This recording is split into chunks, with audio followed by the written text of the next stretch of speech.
साथ अब बातचीत करने के लिए इकिगाई एसेट मैनेजर के फाउंडर और सीईओ पंकज टिब्रेवाल मौजूद हैं। उनसे समझते हैं कि उनका फोकस कहाँ पर है। पंकज भाई, गुड मॉर्निंग। क्या लग रहा है मार्केट देखकर इस समय? थोड़ा सा लोग नर्वस हो रहे हैं कि कहीं वो मार्च वाली गिरावट का वापस रिस्क तो नहीं है, क्योंकि कच्चा तेल फिर उसी तरीके से ऊपर आ रहा है, फिर वही सब प्रेशर। लेकिन इस बार एक अच्छी चीज़ रही है कि एटलीस्ट थोड़ी एफआईएस की बाइंग रही है ऑन मार्जिन। बट ओवरऑल आपका व्यू क्या है इस समय मार्केट को देखकर? अनुज जी, हमें लगता है कि मार्च के जो लोस थे वो शायद ही वापस रिटेस्ट होंगे। एंड इनके दो तीन कारण है। पहला, अगर मैं देखता हूं तो इस तिमाही में जब हम एंटर किए थे तो सबको ये लगा था ये तिमाही रिजल्ट्स के विषय में सबसे खराब होगा, बिकॉज काफी चैलेंजेस थे अप्रैल में और अर्ली पार्ट ऑफ जून में।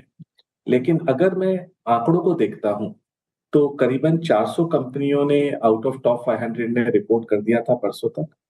एंड जो रिजल्ट्स आए हैं काफी स्ट्रांग आए हैं। 12 तिमाही के बाद करीबन 20-22% का टॉप लाइन ग्रोथ है, जो कॉर्पोरेट इंडिया ने इतने टाइम से नहीं देखा था, बिकॉज इन्फ्लेशन नहीं और प्राइस और वॉल्यूम दोनों का इस बार समीकरण देखा हमने। सेकंड, अगर आप देखो तो प्रॉफिट ग्रोथ, अगर मैं तीनों ओएमसीज को निकाल दूं तो करीबन 22-23% का प्रॉफिट ग्रोथ भी है। इसमें लार्ज कैप करीबन 18-19% है, मिड कैप 24% है और स्मॉल कैप 30%। तो द मोस्ट चैलेंजिंग तिमाही में आपने देखा कि कॉर्पोरेट इंडिया ने बहुत बेहतरीन प्रदर्शन किया है और ग्रोथ कहीं ना कहीं पिकअप हो रहा है। और दूसरी तिमाही का भी हमारा ये प्रोबेबिलिटी है कि नतीजे काफी स्ट्रांग होंगे, बिकॉज लास्ट ईयर का बेस हमारे फेवर में। और फिर तीसरी तिमाही से फेस्टिव सीजन चालू होगी। तो ओवरऑल अर्निंग्स जो सबसे एक स्ट्रॉन्ग फंडामेंटल फैक्टर रहता है वो काफी स्ट्रॉन्ग लग रहा है अक्रॉस सेक्टर्स। और इस बार का अगर आप एक वर्ड में अगर आप सम अप करना चाहो इस तिमाही के रिजल्ट्स को, रेजिलियंस। पहली बार हुआ है कि 60% ऑफ द कंपनी जिन्होंने रिपोर्ट किया है उन्होंने 15% प्लस की अर्निंग्स मुनाफे में बढ़ोतरी दी है। नॉर्मली ये रेंज 45 से 55% होता है। इस बार करीब हम 60% की तरफ इंच अप कर रहे हैं। वो बहुत ही अच्छा चीज है कि ब्रेथ ऑफ द मार्केट काफी स्ट्रांग रहा है। सेकंड, अगर हम देखें तो एआई ट्रेड जो था हमने देखा जुलाई में अनवाइंड हुआ काफी बड़ा। और इसके कारण जो एफआईज ब्लाइंडली चेस कर रहे थे एआई ट्रेड को, उनको भी एक रियलाइजेशन रिस्क हुई। और एक चीज आप देखो, 6 जून में हमने एफसीएनआर का अनाउंसमेंट किया था गवर्नमेंट और आरबीआई ने मिलके, और इसका काफी बड़ा सक्सेस रहा है इस बार रुपी को स्टेबलाइज करने में।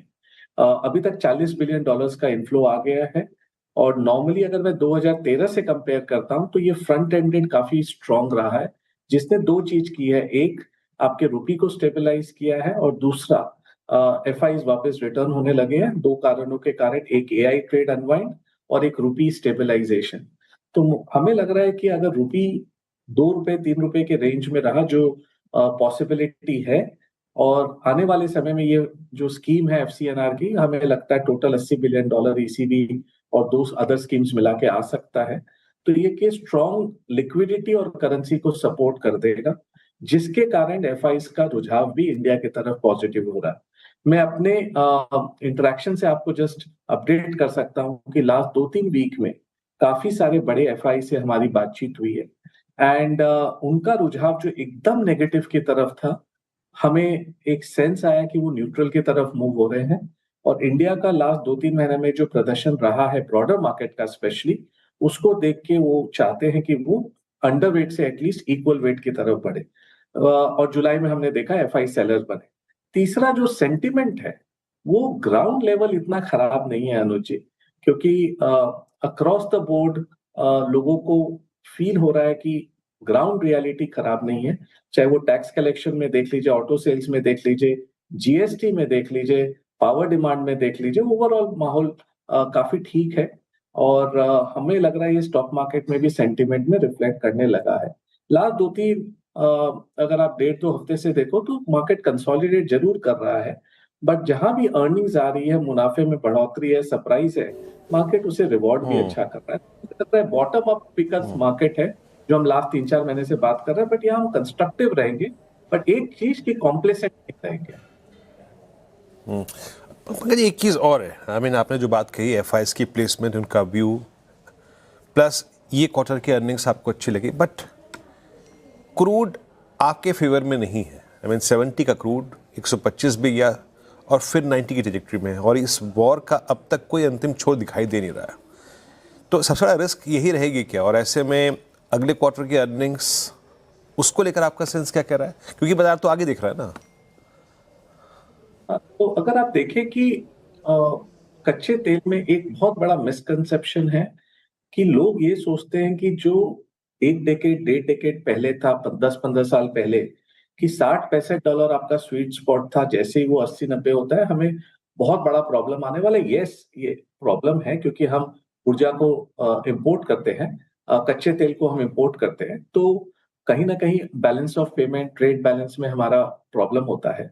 बट अगर आप लास्ट 10 साल में जो जर्नी है देश की देखो, तो अब ये स्वीट स्पॉट $80 से $90 के बीच में हो गया कच्चे तेल का, जो पहले $60-65 होता था, क्योंकि per capita intensity of oil consumption has gone down in India and renewables आ गए हैं, सोलर आ गया है, विंड आ गया है, तो उसके कारण काफी एक सपोर्ट मिला है।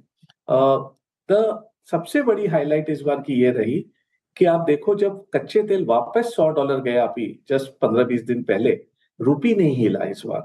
एंड ये एक बहुत इंपॉर्टेंट चीज है नोट करने की, बिकॉज इस बार करेंसी इनफ्लो है, अपने डॉलर इनफ्लो है सिस्टम के अंदर, तो वो करेंसी को प्रोटेक्ट कर रहा है। एंड हमें लगता है कि नया रेंज जो कच्चे तेल का है वो 75 से 95-100 के बीच में रहेगा, बिकॉज जियो पॉलिटिक्स आपको सोने नहीं देगा, बीच बीच में आपको न्यूज डालते रहेंगे अक्रॉस द वर्ल्ड।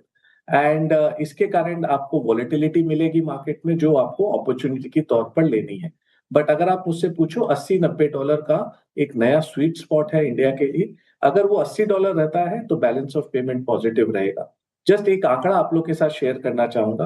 पहले government of India balance of payment quarterly basis पर देती थी, अब ये डेटा मंथली बेसिस पर अवेलेबल है। मई और जून, आप लोग सब अग्री करोगे कि सबसे चैलेंजिंग पीरियड था उस समय, कोई विजिबिलिटी नहीं थी, कच्चे तेल का दाम $100-110 भी चला गया था, 120 भी चला गया था, एज आपने बताया। लेकिन बैलेंस ऑफ पेमेंट मई और जून में पॉजिटिव रहा। ये सबसे बड़ी इंपॉर्टेंट चीज है, बिकॉज रेमिटेंस जो $10 बिलियन अ मंथ चल रहा था लास्ट ईयर, वो $15 बिलियन हो गया। हम सबने सोचा कि लोगों की जॉब जाएगी मिडिल ईस्ट में, पैसा ट्रांसफर कैसे होगा, बट उल्टा हुआ कि लोगों को भय लगा वहां पर पैसा रखने को, और उन्होंने यहाँ देश में ट्रांसफर किया। तो रेमिटेंसेस $30 बिलियन आया 2 महीने के अंदर, प्लस FCNR का सपोर्ट आ गया है, और FIs की सेलिंग बिकवाली बंद हो गई है। तो ये अगर मैं सबको कंबाइन करता हूं तो मैक्रो सिचुएशन इतनी खराब नहीं है जो लोग भय कर रहे थे, और उसके कारण आप वो माइक्रो में भी ट्रांसलेट होता हुआ देख रहे हो। नहीं तो इतनी strong earnings across the board बहुत टाइम के बाद हमने देखा है। और मैं हमेशा बोलता रहा हूं, थोड़ा महंगाई दर इंडिया में चाहिए। महंगाई दर थोड़ा जब आता है तो कॉर्पोरेट इंडिया बेहतरीन प्रदर्शन करता है, बिकॉज उसे प्राइस इन्फ्लेशन थोड़ा मिलने लगता है, जो लास्ट 3 साल से एब्सेंट था। ओके। आईटी पर क्या व्यू है पंकज जी अब, क्योंकि इस बार की आईटी की रैली थोड़ी सी टिकी है कंपेयर टू लास्ट 2 रैलीज। अनुज भाई, मेरा ये क्लियर व्यू है। अगर आप याद करो, 3-4 महीने पहले आपने बताया था जब पूरी मंदी, मैं बोला एआई जरूर है, एआई एक प्रोडक्टिव गेम चेंजर है, लेकिन ये आर्ग्यूमेंट करना कि इंडियन आईटी सर्विसेज का टर्मिनल वैल्यू 0 हो जाएगा, आई थिंक वो ओवर एक्सटेंड करना था आर्ग्यूमेंट को। And money where our mouth is, हमने लास्ट 2-3 महीने में अपना जो अंडरवेट हम 1.5-2 साल से चला रहे हैं, उसको एटलीस्ट न्यूट्रल की तरफ हम लेके गए हैं। कमेंट्री इतनी खराब नहीं रही है इस बार आईटी सेक्टर की। और ये जो एआई ट्रेड अनवाइंड हुआ है, उसमें आपने ग्लोबली भी देखा कि आईटी सर्विसेज जो कंपनीज थी, इंडेक्स थी, उसने मोमेंटम वापस दिखाया है ऊपर की तरफ। तो हमें लग रहा है कि स्टॉक स्पेसिफिक जाना होगा, जहां भी आपको ग्रोथ लग रहा है और वो लग रहा है कि पिवट कर पाएंगे to the new revenue service जो एआई के तौर पर आएगी, उन पर आपको बेट लेना है। आपको ब्लाइंडली सब कंपनियों पर बेट नहीं लेना है। आई थिंक बहुत स्टॉक स्पेसिफिक रहने वाला है आईटी सेक्टर, और हमारा रुझाव मोर मिड कैप आईटी की तरफ है, जो मोर अजाइल है, और जहां हमें लगता है मिड टीन्स ग्रोथ की विजिबिलिटी डिसेंट है, वहां पर हम अपना पैसा बेट कर रहे हैं। मतलब एक हमने मंदी में एक कंपनी ली थी, मंदी के पहले डेटाबेस और ओरेकल करके थी, वो ऊपर गया और आईटी सेक्टर नीचे गया, क्योंकि उसको उस समय एआई के कारण मार दिया गया था, लेकिन कुछ लेना देना नहीं था। और जब नतीजे आए तो आपने देखा कि क्या है। सो जस्ट सेइंग कि आपको बहुत स्टॉक स्पेसिफिक रहना होगा इस सेक्टर में, और हमें इतनी बड़ी मंदी नहीं दिख रही है जो मार्केट बोल रहा है कि टर्मिनल वैल्यू 0 हो जाएगा। तो स्टॉक स्पेसिफिक अप्रोच रहेगा इस सेक्टर के द्वारा, एंड जहां लो ग्रोथ है, जहां आपको लगता है 3-4% की ग्रोथ है, उसे हम अवॉइड कर रहे हैं। अच्छा पंकज जी, सिक्लिकल्स में मेटल्स में 2022 से लेकर 25 तक लोगों ने खूब पैसा कमाया। 2026 में एक सीरियस अनवाइंडिंग हुई इस बार, लेकिन सितंबर में हमारे सामने एक बड़ा इवेंट खड़ा है। आपके जॉब आंकड़े वीक आए थे, बट अभी वहाँ की इन्फ्लेशन की दरें आनी है यूएस में। सितंबर में फेड चेयरपर्सन क्या करेंगे? आपको क्या लगता है, मैंने कमोडिटीज़ पे, मेटल्स पे, प्रीशियस मेटल्स पे क्या इम्पैक्ट होगा? क्योंकि सबके पोर्टफोलियो का एक अंश ये होते हैं, और इवन गोल्ड से जुड़ी हमारी बहुत सारी कंपनियां होती हैं। इस पर आपका टेक क्या है? मुझे लगता है कि कमोडिटीज एक mega bull market, mega trend की तरफ है, एंड बीच बीच में इसमें उतार चढ़ाव आते रहेंगे, बट कहीं ना कहीं वर्ल्ड एक ट्रांजिशन कर रहा है from softer asset to harder assets. इस ट्रांजिशन को आप इग्नोर ना करें, बिकॉज जो जियोपॉलिटिक का एनवायरनमेंट है वो ओवरनाइट ठीक नहीं होने वाला है, एंड इसके कारण हर कंट्री इनवर्ड लुकिंग हो गई है और अपने रिसोर्सेज को शेयर करने में हिचकिचा रही। इसका आउटकम क्या होगा कि रिसोर्सेज जहां कॉन्सेंट्रेटेड हैं, वहां पर आप देख रहे हो कि प्राइसिंग इंक्रीज हो रही है, चाहे वो कॉपर बोल लो, एल्यूमिनियम बोल लो, जिंक बोल लो, रेयर अर्थ मिनरल्स बोल लो, कच्चे तेल बोल लो, एंड ये ओवरनाइट खत्म नहीं होगा, और इन्फ्लेशन और महंगाई दर आने वाले समय में एक बड़ा मेगा ट्रेंड दिख रहा है। इसके में अगर आप हार्ड एसेट्स नहीं रखोगे तो हो सकता है आप महंगाई दर में अंडर, एंड हमारा ये मानना है कि लास्ट 20-25 साल में बहुत बड़ा अंडर इन्वेस्टमेंट बैठा है, चाहे वो कॉपर में बोल लो, चाहे वो गोल्ड सिल्वर की नई माइंस में बोल लो, एल्यूमिनियम की नई कैपेसिटी में बोल लो। ओके, आई थिंक कुछ दिक्कत आ रही है। पंकज जी, अगर आप मुझे सुन पा रहे हैं तो बहुत बहुत धन्यवाद हमारे साथ जुड़ने के लिए। आगे बढ़ते हैं।